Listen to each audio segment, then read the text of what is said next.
حسین ستارہ ابو ہریرہ، نبی کا پیارا ابو ہریرہ۔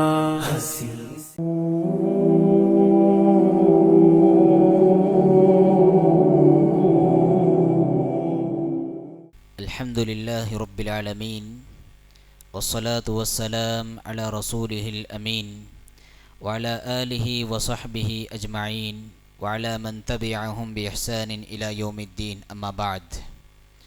اعوذ باللہ من الشیطان الرجیم من ہمزہ ونفخہ ونفثہ، بسم اللہ الرحمن الرحیم، انہم فتیۃ آمنوا بربہم وزدناہم ہدی۔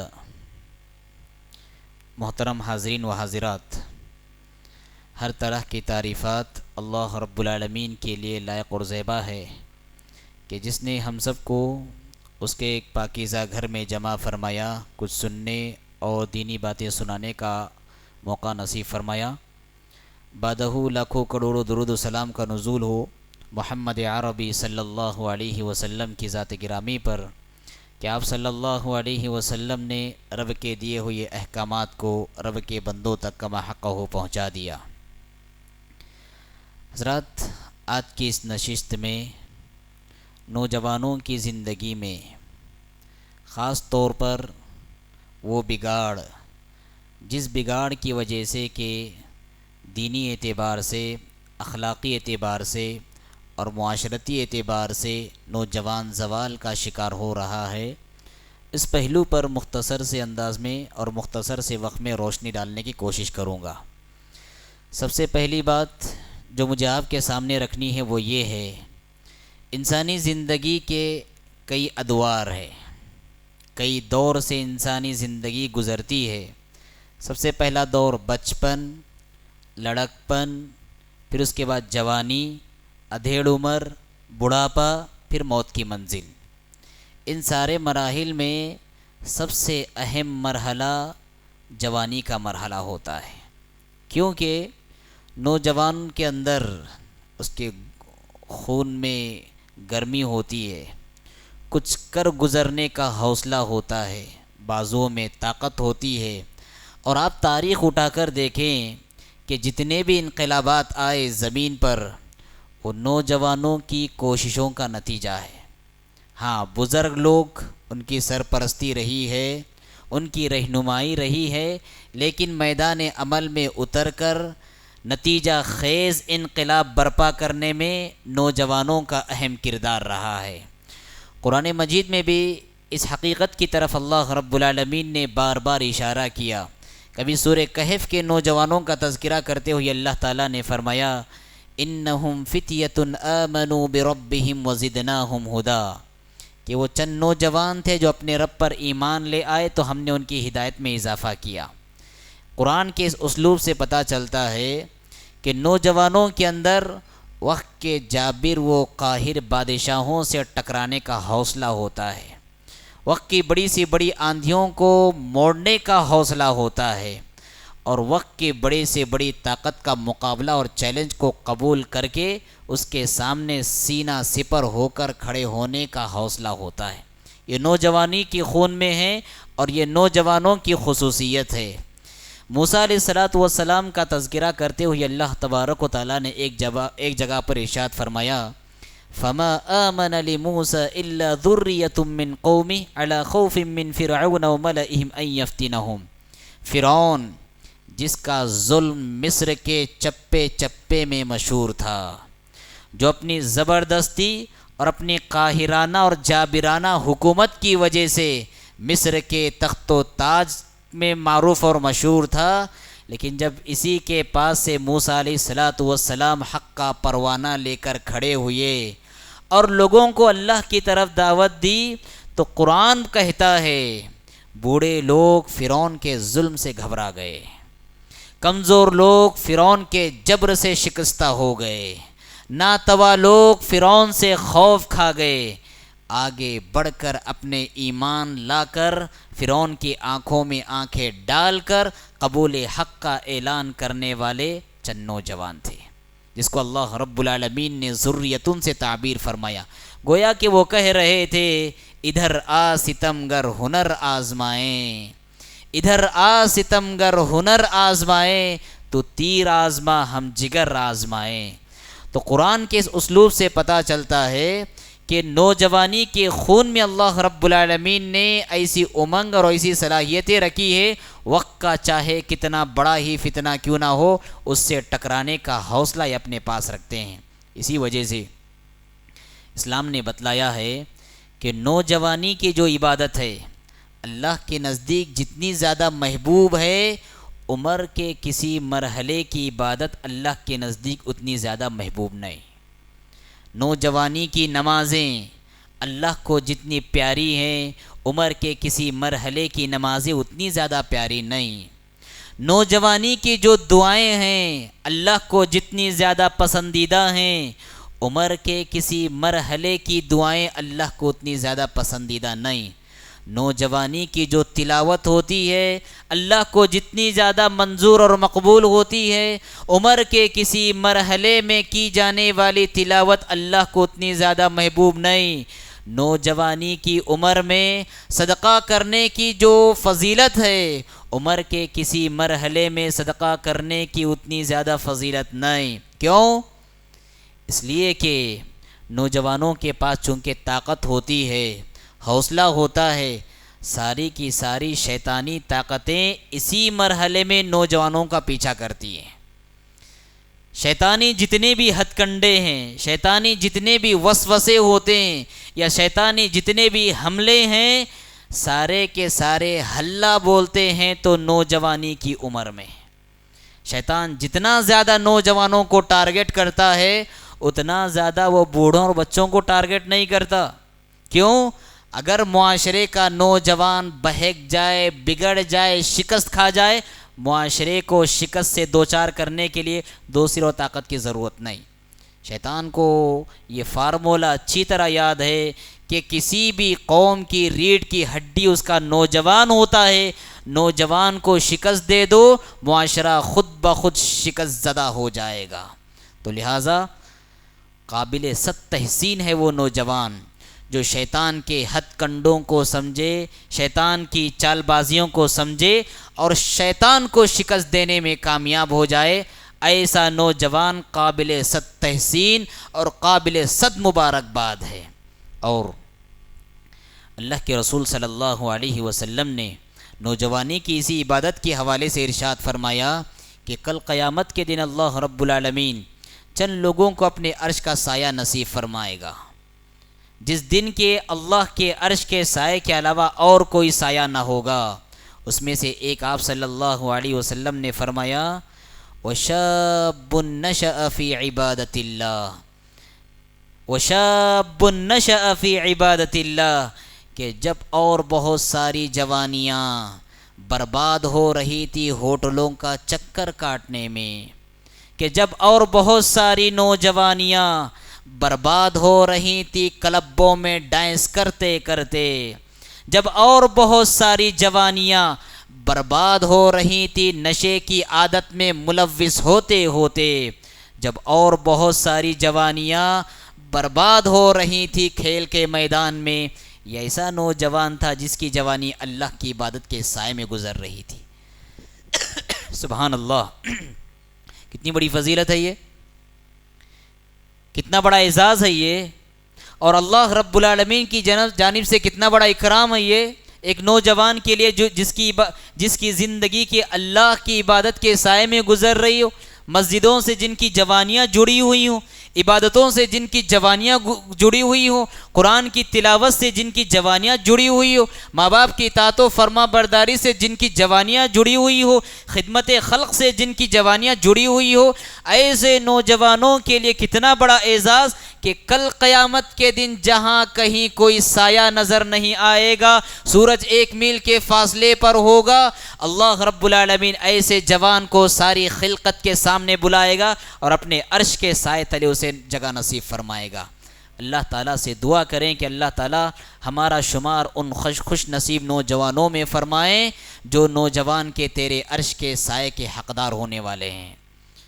بوڑھے لوگ اس فضیلت کو حاصل کرنے کے لیے آج بھی ترستے ہیں، اس معیار کو حاصل کرنے کے لیے آج بھی بوڑھے لوگ بہت ساری جستجو کرتے ہیں، لیکن گیا وقت ہاتھ آتا نہیں۔ میرے لیے اور آپ کے لیے یہ بہترین موقع ہے اللہ کے عرش کا سایہ حاصل کرنے کا، لہٰذا اس وقت کو غنیمت جانو۔ آج دیکھیں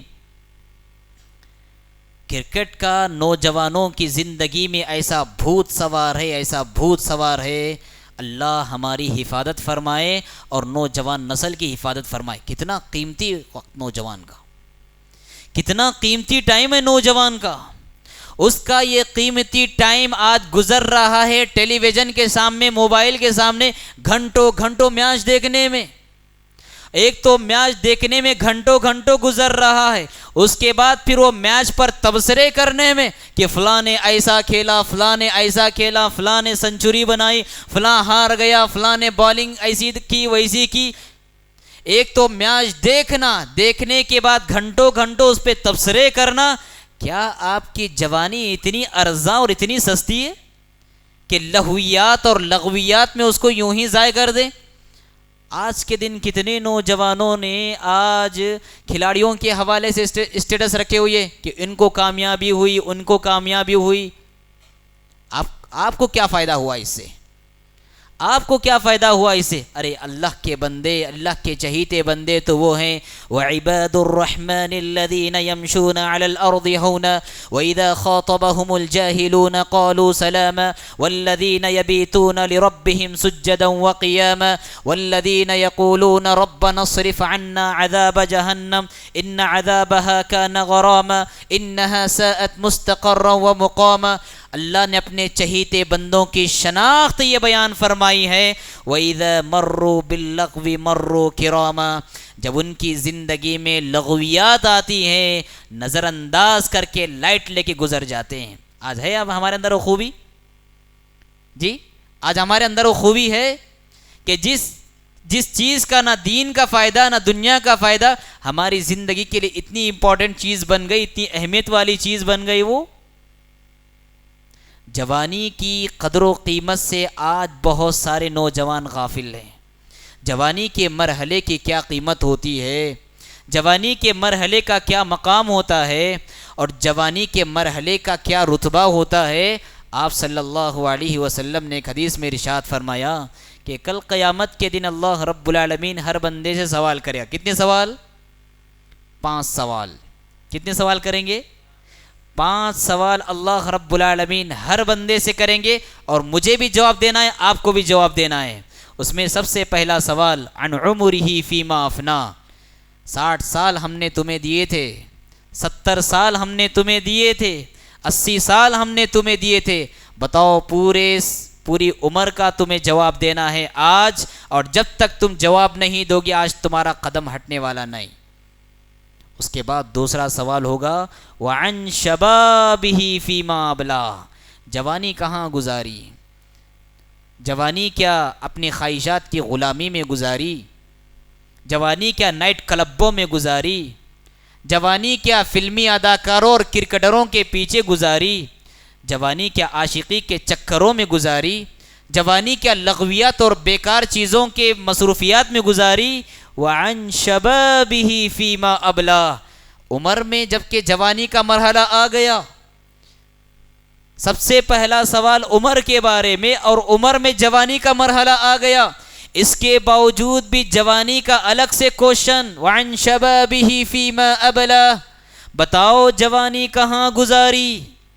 اس سے جوانی کی اہمیت کا ہم اندازہ لگا سکتے ہیں کہ جوانی کا اسپیشل سوال اللہ رب العالمین کے پاس ہے، اور اللہ رب العالمین کے پاس جب تک اس سوال کا جواب اللہ کو ملنے والا نہیں، ہمارے قدم اپنی جگہ سے ہٹنے والے نہیں۔ یہ سوال ہے جس کا جواب مجھے اور آپ کو اسی زمین پر رہتے ہوئے تیار کرنا ہے۔ اس سوال کا جواب اسی زمین پر رہتے ہوئے ہم سب کو تیار کرنا ہے۔ جوانی کی جب اتنی قدر و منزلت ہے، اتنا بڑا مقام و مرتبہ ہے، اور اتنی زیادہ اہمیت ہے جوانی کی، ایسا نہیں آپ دیکھیں کیونکہ عنوان جوانی نوجوانوں کا بگاڑ ہے، ایسا نہیں کہ امت کے اور طبقے اچھے ہیں، امت کا خواتین کا طبقہ لیجئے ان میں بھی بگاڑ ہے، بزرگوں کا طبقہ لیجئے ان میں بھی بگاڑ ہے، امت کے اور طبقے لیجئے، ان میں بھی بگاڑ ہے، لیکن نوجوان کا بگاڑ سب سے خطرناک ثابت ہوتا ہے۔ جیسا کہ میں نے کہا، کسی بھی معاشرے کی نوجوان کیا ہوتا ہے؟ ریڑھ کی ہڈی ہوتا ہے۔ جنگ عظیم جب دوم واقع ہوئی تو فرانس کو شکست ہوئی، ہار کھانی پڑی اسے، اور جب وہ شکست کے اسباب پر روشنی ڈال رہا تھا کہ ہم نے کیوں یہ جنگ ہاری، تو اس نے بہت سارے جملوں میں ایک جملہ یہ بھی کہا، ہم نے شکست اس جنگ میں اس لیے کھائی ہے کیونکہ ہمارا نوجوان کردار کھو چکا ہے۔ کیا بات معلوم ہوئی؟ نوجوان بہکتا ہے تو پورا معاشرہ بہکتا ہے، نوجوان سنبھلتا ہے، سدھرتا ہے تو معاشرہ سنبھلتا ہے، معاشرہ سدھرتا ہے۔ یہ سب ہم سب کو مان کے چلنا چاہیے۔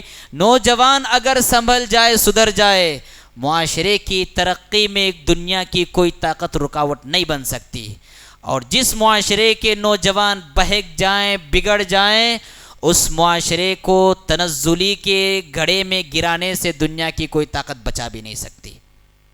تو اس لیے ضروری ہے کہ وہ کیا بگاڑ کے مظاہر ہماری زندگیوں میں پائے جاتے ہیں، اگر نہیں پائے جاتے ہیں تو اللہ کا شکر ادا کریں گے، اگر پائے جاتے ہیں تو سب سے پہلے محنت اس بگاڑ کو دور کرنے پر ہم صرف کریں گے انشاءاللہ۔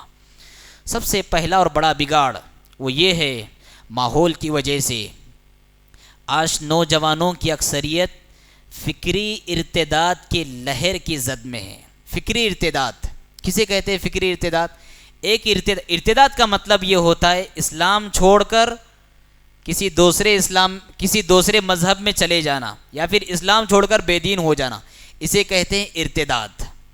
ایک ہے ظاہری ارتداد کہ عبداللہ تھا شنکر ہو گیا، عبد الرحمن تھا وہ کوئی اور چیز ہو گیا، یہ ظاہری ارتداد۔ لیکن ایک ہے فکری ارتداد، وہ کیا ہے؟ جہاں پر آج نوجوانوں کی اکثریت تعلیم حاصل کر رہی ہے، جہاں پر آج نوجوانوں کی اکثریت جاب کر رہی ہے، وہاں کے لوگ نوجوانوں کے ذہن و دماغ میں ایسے ایسے ڈاؤٹس ڈال رہے ہیں کہ نوجوان ذہنی اعتبار سے اسلام کی تعلیمات پر اتفاق نہیں کر رہا، اسلام کی تعلیمات پر اس کا دل مطمئن نہیں ہے، بلکہ اسلام کو لے کر اس کے دل میں بہت سارے ڈاؤٹس اور شکوک و شبہات ہیں۔ کیسے ڈاؤٹس؟ پیدائش کے اعتبار سے مرد اور عورت کے چہرے پہ کشش ہوتی ہے، صرف پردہ عورت کو کیوں، مرد کو کیوں نہیں؟ بقرعید کا موسم آتا ہے، لاکھوں جانور ذبح کیے جاتے ہیں، اگر یہی لاکھوں کروڑوں کی آمدنی اور یہ سرمایہ کسی رفاہی کام میں، اچھے کام میں لگا دیں گے تو معاشرے کی ترقی ہو جائے گی۔ ایسے ڈاؤٹس۔ مسلمان حج کرنے کے لیے جاتے ہیں، لاکھوں روپیہ خرچ کرتے ہیں، اگر یہی لاکھوں روپے جمع کرے، یونیورسٹیز بنائے، کالجز بنائے، ہاسپٹل بنائے، امت ترقی کرے گی۔ اس طرح کے ڈاؤٹس، اس طرح کے شکوک و شبہات آج نوجوانوں کے ذہن و دماغ میں داخل کیے جا رہے ہیں، ایک تو سوشل میڈیا کے پلیٹ فارم سے، اور دوسرے غیر اسلامی اسکولوں اور کالجوں کے راستے سے، اور تیسرے وہ غیر اسلامی جہاں پر کہ نوجوان اپنی روزگاری سے جڑے ہوئے ہیں، جن کمپنیوں میں کہ جاب کر رہے ہیں، یہ ہر طرف سے نوجوانوں کے فکر پر یلغار ہے، جس کی وجہ سے آج نوجوان اپنے ذہن و دماغ میں اسلام کو لے کر ڈاؤٹ فل ہے، شکوک و شبہات ہے، اس کو فکری ارتداد کہتے ہیں۔ آج کے نوجوانوں کو یہ سبق اچھی طرح یاد دلانے کی ضرورت ہے، اسلام کی بنیاد ہمارے جذبات پر نہیں، اسلام کی بنیاد ہمارے خواہشات پر نہیں، اسلام کی بنیاد ہماری لذتوں پر نہیں، اسلام کی بنیاد ہماری ارمانوں پر نہیں، اسلام کی بنیاد اللہ رب العالمین نے رکھی ہے کہ اللہ رب العالمین کے قرآن پر اسلام کی بنیاد ہے، اور محمد الرسول اللہ صلی اللہ علیہ وسلم کے فرمان پر اسلام کی بنیاد ہے۔ آج یہ فتنہ عام ہے آج کہ ہر چیز کو، اسلام کی ہر چیز کو ذہن پر تولو، ذہن پر ناپو، جو چیز ذہن میں آئے اسے ایکسیپٹ کرو، جو نہیں آئے ریجیکٹ کر دو۔ سائنس نے آج نوجوانوں کو یہ ذہن دیا ہوا ہے کہ ہر چیز کو اپنے رائے پر جانچو، اپنے دماغ کی روشنی میں جانچو، ہر چیز جو دماغ میں آتی ہے، اترتی ہے، اسے ایکسیپٹ کرو، جو نہیں آتی اس کو ریجیکٹ کرو۔ اس ذہن نے اسلام کی شان میں بڑی بڑی گستاخیاں کی ہے۔ سب سے پہلی بات یہ بات یاد رکھیں، اسلام کی کوئی بھی چیز فطرت سلیم اور سلیم عقل کے خلاف نہیں ہے۔ صحیح عقل ہو، عقل سلامت ہو، اسلام کی کوئی بھی چیز انسانی عقل کے خلاف نہیں۔ کیا وجہ ہے کہ پھر اللہ رب العالمین بار بار قرآن میں عقل کو دستک دینے کی تعلیم دیتا ہے؟ افلا تعقلون، اللہ کا یہ حکم ماننے میں کون سی چیز مانے ہیں؟ کیا تم عقل سے کام نہیں لیتے؟ افلا تتفکرون، کیا تم غور و فکر نہیں کرتے؟ افلا تدبرون، کیا تم تدبر نہیں کرتے؟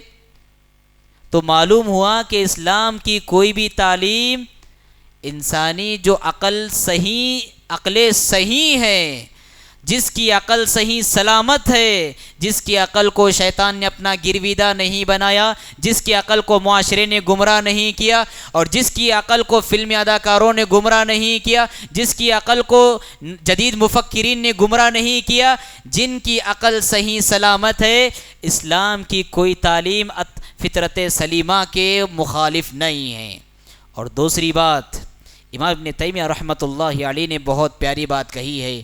آپ نے فرمایا تھا ان الدین لا یأتی بما تحیلہ العقول ولکن یأتی بما تحتار فیہ العقول، دین میں کوئی ایسی بات نہیں ہے کہ جس کو سمجھنا ناممکن ہو، دین میں اسلام میں کوئی ایسی بات نہیں ہے کہ جس کو عقلاً سمجھنا ناممکن ہو، ایسی کوئی بات نہیں۔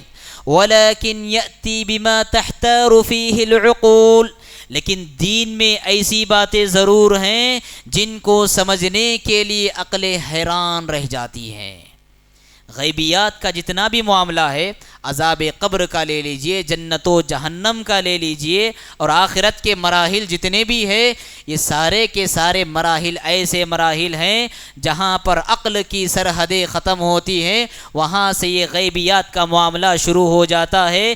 امام ابن تیمیہ رحمۃ اللہ علیہ فرماتے ہیں ان کو سمجھنے میں عقلیں حیران ضرور ہے، لہٰذا تم دین سے ارتداد مت کرو، دین سے مرتد نہ ہو جاؤ، دین سے بیزار مت ہو جاؤ، ہاں اپنے عقل کی حیرانگی کا علاج ضرور کرو، بجائے یہ کہ ہم اپنے عقل کی حیرانگی کا علاج کریں، دین کو ٹھکرا دیں، دین سے مرتد ہو جائیں، دین سے بیزار ہو جائیں، دین سے نفرت کرنے لگ جائیں، دین کے نام سے ہمیں گھن اور چڑ آنے لگ جائے۔ یہ ایک کامیاب مسلمان اور نوجوان کی پہچان نہیں ہے۔ ہماری جو شناخت ہے کس کی وجہ سے؟ دین کی وجہ سے، اسلام کی وجہ سے، ورنہ اسلام کہتا ہے اگر ایک نوجوان کے زندگی میں دین نہیں، وہ نوجوان انسان نہیں بلکہ وہ جانور ہے۔ اولئک کالانعام بل ہم اضل، جن کی زندگیوں میں دین نہ ہو، جن کی زندگیوں میں اسلامی تعلیمات نہ ہو، اولئک کالانعام، یہ جانوروں جیسے ہیں، بل ہم اضل، بلکہ جانوروں سے گئے گزرے ہوئے ہیں۔ تو اسلام کا یہ قانون ہم سب کو یاد رکھنا چاہیے کہ جب ہم نے اللہ کے رسول صلی اللہ علیہ وسلم کے نام کا کلمہ پڑھا ہے، اور آپ کی طرف سے کوئی بھی حدیث آ جائے، آپ کی طرف سے صحیح سند کے ساتھ کوئی بھی فرمان آ جائے، تو پھر وہاں پر میری رائے، میرا مشورہ نہیں، میری عقل نہیں، وہاں پر ایمان والے کا کردار کیا ہونا چاہیے؟ آمنا وصدقنا، میں ایمان لاتا ہوں اور میں تصدیق کرتا ہوں۔ تو آج امت مسلمہ کے نوجوانوں میں فکری ارتداد کی ایک لہر ہے جس کو کنٹرول کرنا حالات کا بہت بڑا تقاضا ہے۔ بگاڑ کا ایک مظہر یہ، اور بگاڑ کا دوسرا مظہر یہ ہے کہ آج ہر سو ویسٹرن کلچر کا بول بالا ہے۔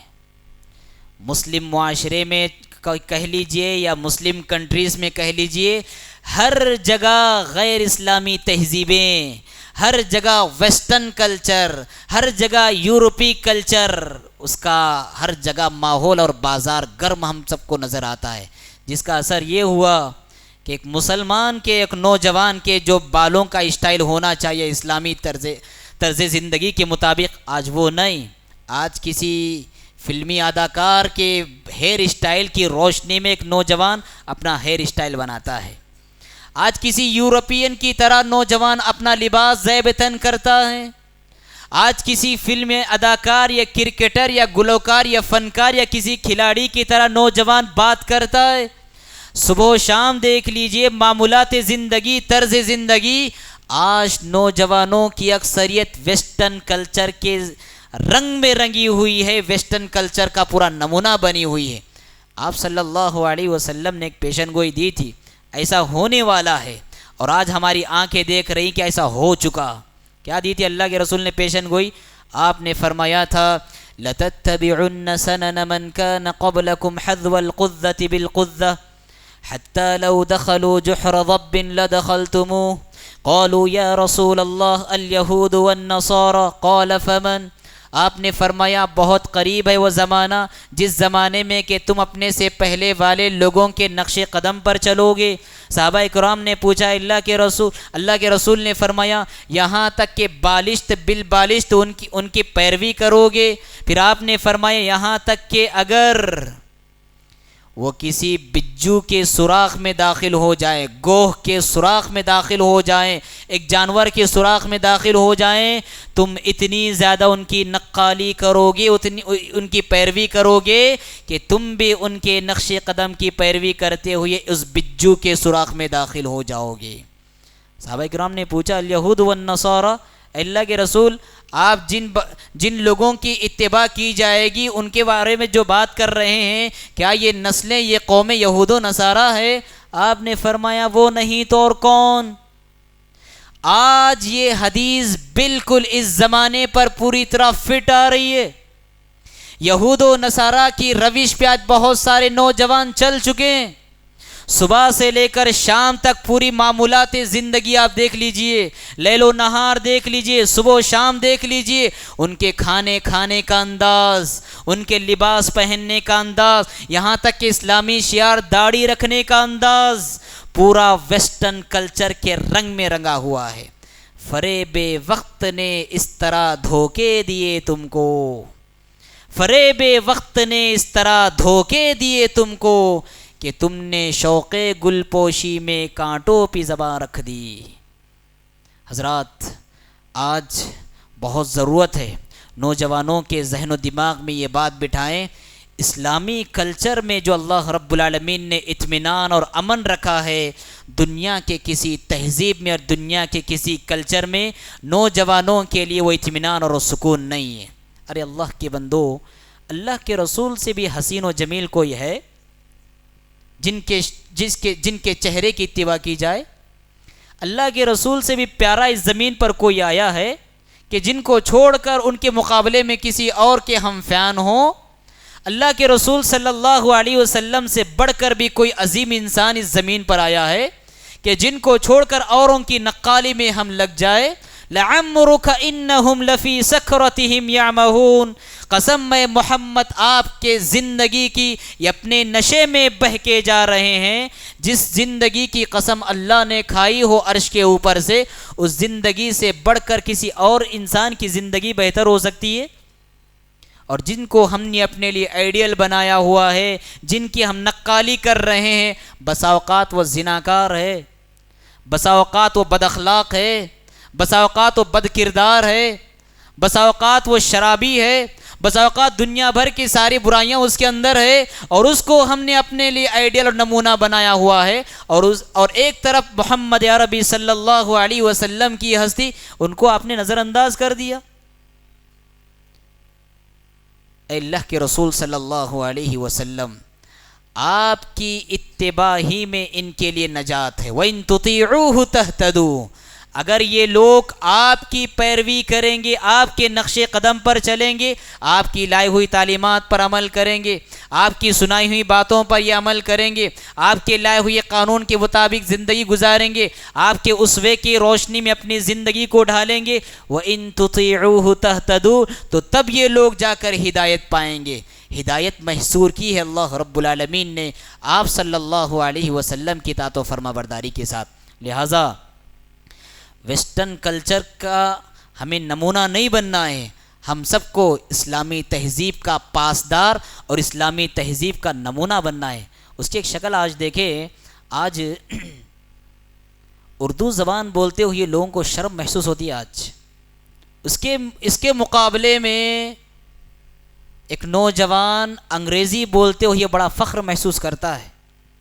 جی کیسا مروبیت کے زمانے میں ہم گزر رہے ہیں کہ آج انگریزی بولتے ہوئے بڑا فخر محسوس کر رہا ہے، جبکہ آج سے 600-500 سال پہلے یورپ کا انگریز عربی کے چند جملے بول کر فخر محسوس کرتا تھا کہ میں اس قوم کی زبان میں بول رہا ہوں جو قوم کی دنیا کی حاکم ہے، جو قوم کی دنیا کی امام ہے اور جو قوم کی دنیا کی لیڈر ہے. آج سے 500 سال 600 سال پہلے یورپ کا انگریز عربی کے جملے بول کر فخر محسوس کرتا تھا، اور آج مروبیت کا ایسا ذہن ہمارے اندر پایا جا رہا ہے انگریزی بول کر فخر محسوس کرتے ہیں. ہم انگریزی سیکھنا بری بات نہیں، لیکن اس کو بولتے ہوئے اس کو سیکھنے کے لیے فخر محسوس کرنا یہ کسی طور پر درست نہیں ہے.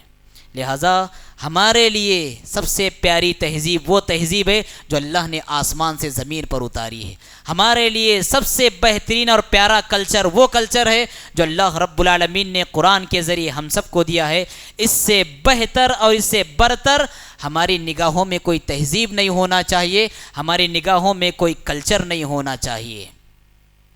اسی طرح سے نوجوان کی زندگی میں جو بگاڑ کے مظاہر ہیں، اور خاص طور پر نوجوان بچیوں کی زندگی میں، وہ ہے تعلیمی اڈے.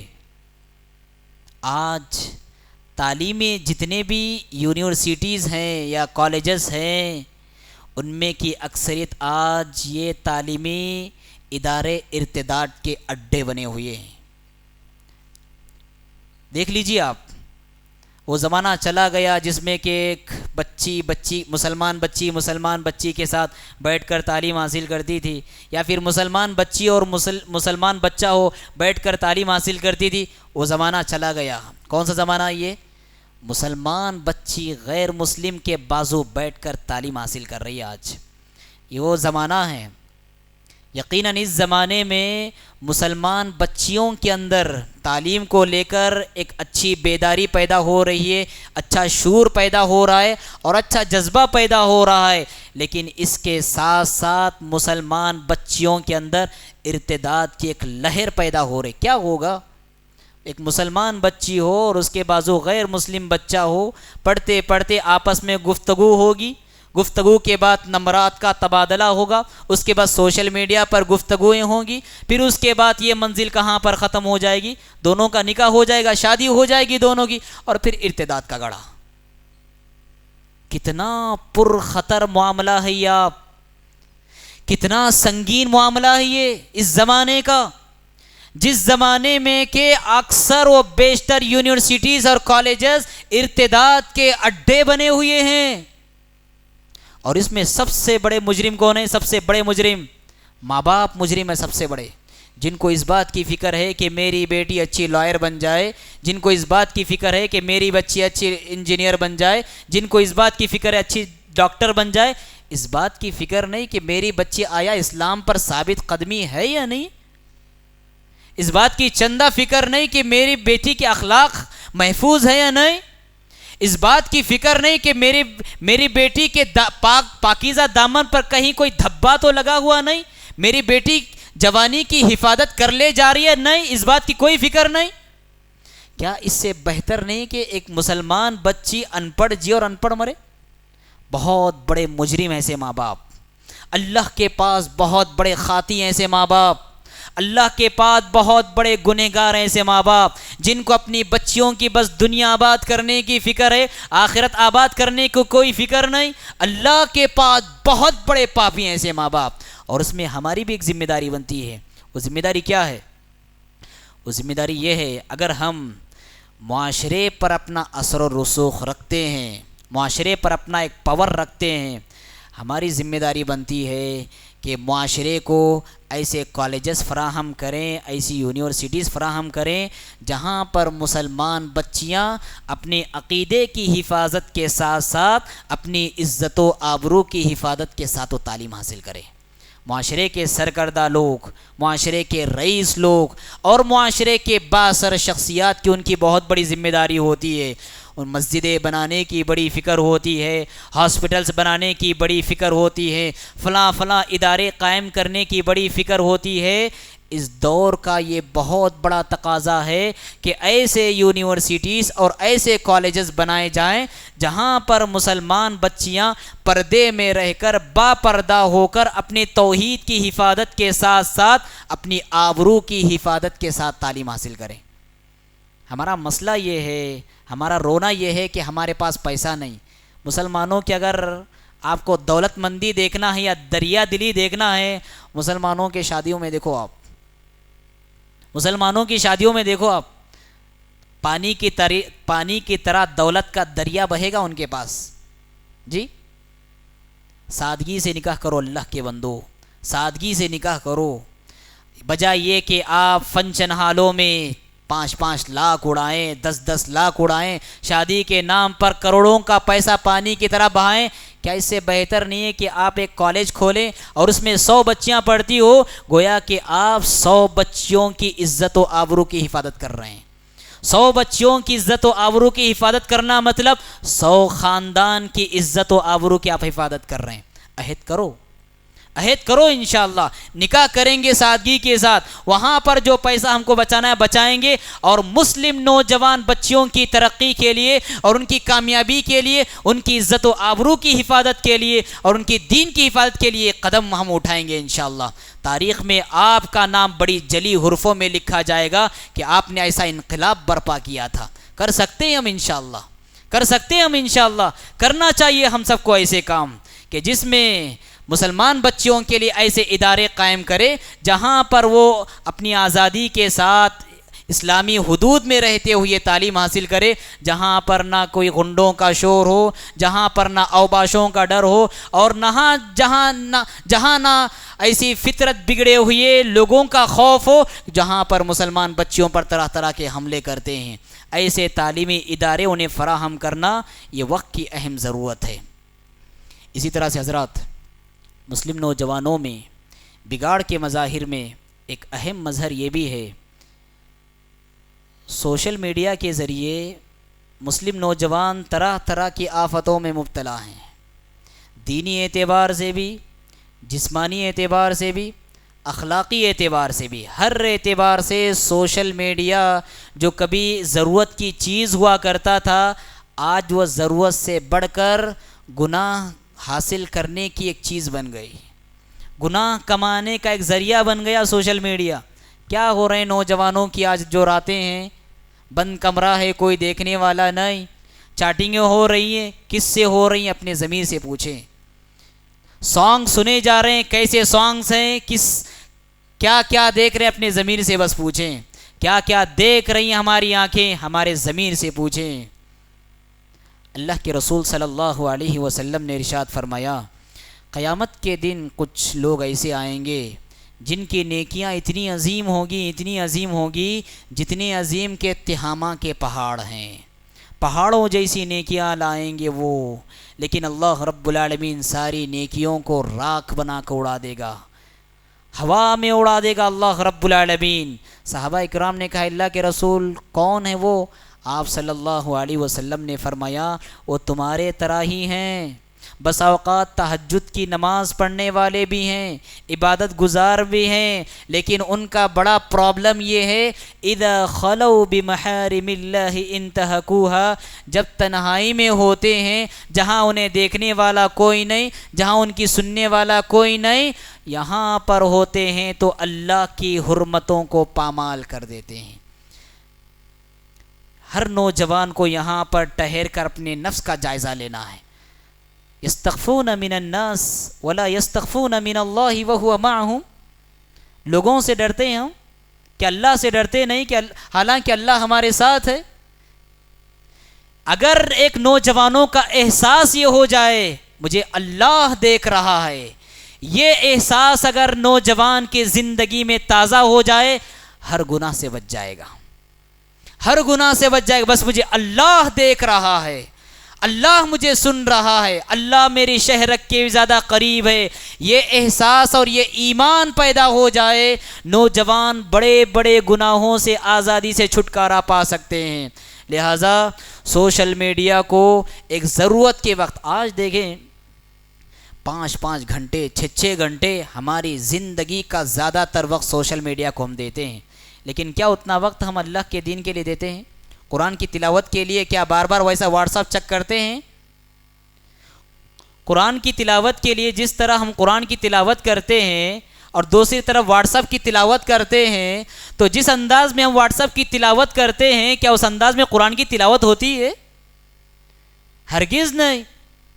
اللہ کے رسول نے ایک حدیث میں ارشاد فرمایا تھا، شراب پینے والا انسان اتنا شراب کا عادی ہو جاتا ہے جس طرح کے ایک بت کا پجاری ہو کر مرتا ہے، بالکل ویسے ہی شرابی کا انتقال ہو جاتا ہے تو وہ بت کا پجاری مانا جاتا ہے۔ کہیں سوشل میڈیا کو لے کر ہمارا تو یہ حال نہیں ہوگا؟ سوشل میڈیا سے عشق تو نہیں کر رہے ہم، سوشل میڈیا کے نشے میں تو گرفتار نہیں ہم، سوشل میڈیا کا نشہ ہمارے اوپر سر چڑھ کر تو نہیں بول رہا ہے۔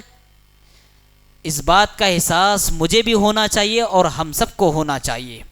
اسی طرح سے حضرات ایک اہم پیغام جو مجھے دینا ہے وہ یہ بھی ہے کہ آج نوجوانوں میں غنڈہ گردی کا جذبہ بہت پنپ رہا ہے۔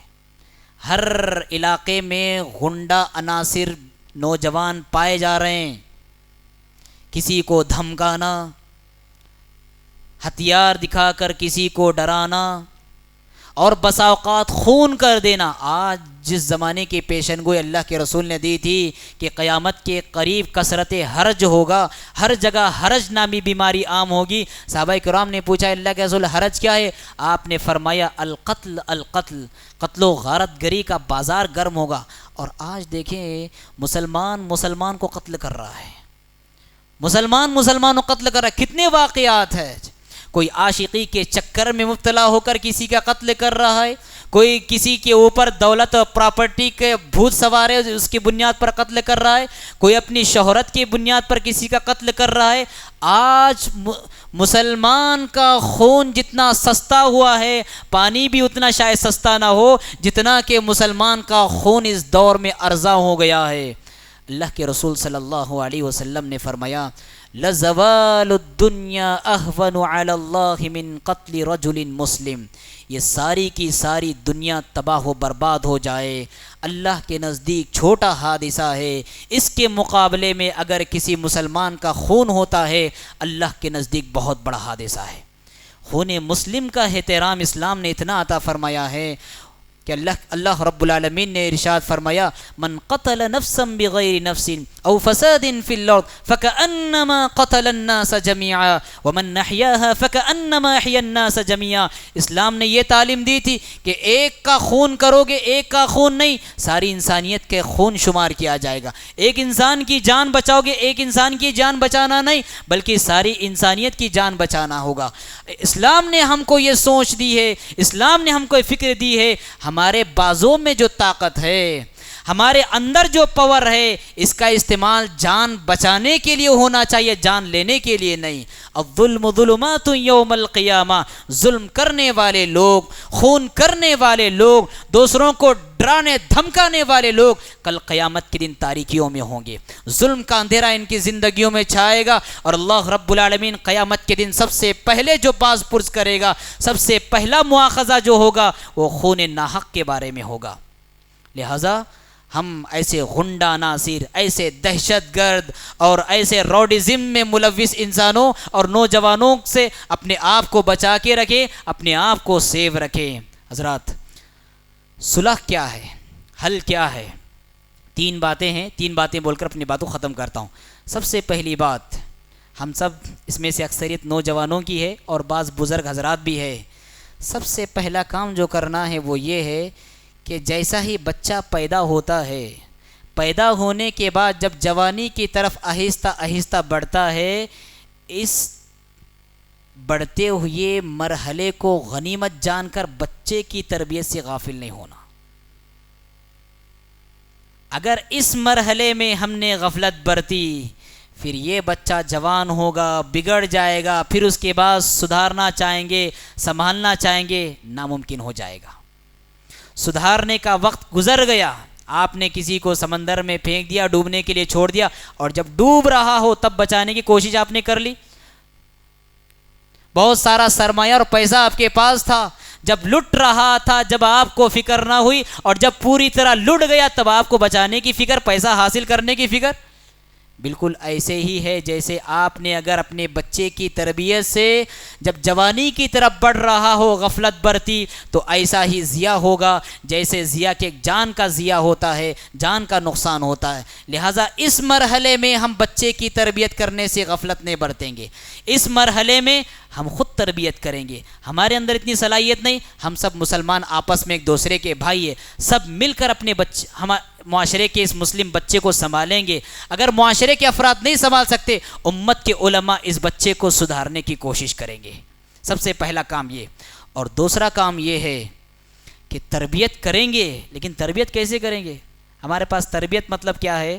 بچے کو مکتب میں بھیج دو، چند دعائیں یاد کر لے گا وہ، کھانا کھانے کی دعا، بیت الخلاء میں جانے کی دعا، گھر میں داخل ہونے، گھر میں نکلنے، اتنا یاد کرے گا، بس ہم اس کو سمجھتے ہیں تربیت۔ تربیت محض چند اذکار کے یاد کرنے کا نام نہیں، تربیت ایک مکمل سلیبس کا نام ہے۔ ہم اپنے بچوں کو سکھائیں کہ تمہاری زندگی میں تمہارے اوپر ماں باپ کے کیا کیا آداب عائد ہوتے ہیں، اپنے بچوں کو سکھائے کہ ایک مسلمان کے دوسرے مسلمان پر کیا کیا حقوق ہوتے ہیں، اپنے بچے کو سکھائے کہ قضائے حاجت کے کیا کیا آداب ہوتے ہیں، اپنے بچے کو سکھائے کہ اسلامی آداب کیا ہیں۔ اگر اس طرح ایک بچے کو ہم ٹرین کر لے جائیں گے، سدھار لیں گے، سنبھال لیں گے، پھر آپ معاشرے میں چھوڑ دیجئے وقت کا کتنا بڑا بھی فتنہ ہو، آپ کا بچہ اس فتنے سے متاثر نہیں ہوگا۔ لیکن شرط یہ ہے کہ اس مکمل سلیبس کو آپ اپنے بچے کے گھٹی میں اس طرح پلائیں، خاص طور پر توحید، عقید توحید۔ آج بہت سارے اہل حدیث کہنے والے بھی بس اوقات اپنے کمر میں دھاگا باندھ لیتے ہیں، اپنے ہاتھوں سے دھاگے کڑے باندھ لیتے ہیں، اپنے گلے میں تعویذ لٹکا لیتے ہیں، اور بس اوقات مزاروں کا چکر بھی کاٹ لیتے ہیں۔ کیوں؟ اس لیے کہ بچپن کی عمر میں ہم نے عقید توحید کا جام انہیں نہیں پلایا۔ جتنی مضبوط طریقے سے ہم عقید توحید کا جام اسے پلائیں گے، دنیا کی کوئی طاقت اسے زیر نہیں کرے گی۔ یہ دوسری بات۔ اور تیسری بات، ہر طرح کے بگاڑ اور ہر طرح سے فتنوں سے بچنے کے لیے اپنے امت کے علماء سے اپنا رشتہ مضبوط رکھنا چاہیے۔ یہ ایک اس دور کا بہت بڑا فتنہ ہے کہ امت کے نوجوانوں کو امت کے علماء سے کاٹنے کا کام کیا جا رہا ہے۔ اسلاف میں سے کسی نے بڑی پیاری بات کہی ہے، کن عالما او متعلما او محبا للعلماء ولا تکن رابعا۔ یا تو عالم بنو، اسلام سے ڈائریکٹ رشتہ تمہارا جڑا ہوا رہے گا، یا متعلم بن کے رہو، اسٹوڈنٹ، طالب علم بن کر زندگی گزارو، اپنے استاد کے ذریعے اسلام سے تمہارا رشتہ استوار رہے گا، یا پھر علماء سے محبت کرنے والے بن کے رہو، اسلام سے محبت کرنے والے ہو جاؤ گے۔ ولا تکن رابعا، اور چوتھے نہ بنو۔ جس زمانے میں آپ علماء سے قریب رہیں گے، علماء فتنوں سے آگاہ کریں گے، بگاڑ کے زمانے میں آپ کی سیدھی جانب رہنمائی کریں گے۔ ان الفتنة اذا اقبلت عرفها كل عالم وَإِذَا أَدْبَرَتْ عَرَفَهَا كُلُّ جاہل۔ فتنے بھرے زمانے میں جب فتنہ آتا ہے، عالم اس کو پہچانتا ہے، اور جب فتنہ سب کو اپنی لپیٹ میں لے کر رخصت ہوتا ہے، تب ہر جاہل جانتا ہے کہ یہ فتنہ تھا، نادان جان لیتا ہے۔ لہٰذا امت کے علماء سے اپنا رشتہ استوار رکھیں، انشاءاللہ ہر فتنے سے، ہر بگاڑ سے ہم اپنے آپ کو محفوظ رکھ پائیں گے۔ دعا کریں رب العالمین سے، بار الہ امت کے نوجوانوں میں بگاڑ کے جتنے مظاہر پائے جا رہے ہیں، بار الہ امت کے نوجوانوں کو اسلام پر ثابت قدمی نصیب عطا فرما۔ بار الہ امت کے نوجوانوں کے دل میں اسلام کی محبت کو داخل فرما، اللہ کا پیار داخل فرما، اللہ کے رسول صلی اللہ علیہ وسلم کی اطاعت، تابعداری اور فرما برداری کا جذبہ پیدا فرما۔ میں اس موقع پر جناب شکیل احمد صاحب اور آپ کے فرزند کا اور آپ تمامی افراد کا دل کی گہرائیوں سے شکر ادا کرتا ہوں، اور سب کے حق میں دعا کرتا ہوں بار الہ تمام کی محنتوں کو، تمام کی کوششوں کو، اور ہم سب کے یہاں پر مل بیٹھنے کو قبول فرمائے۔ اقول قولی هذا واستغفر الله لي ولكم ولسائر المسلمين فاستغفروه انه هو الغفور الرحيم۔ مزید علماء اور مقررین کے بیانات سننے کے لیے ہمارے یوٹیوب چینل کو سبسکرائب کیجیے۔ جزاک اللہ۔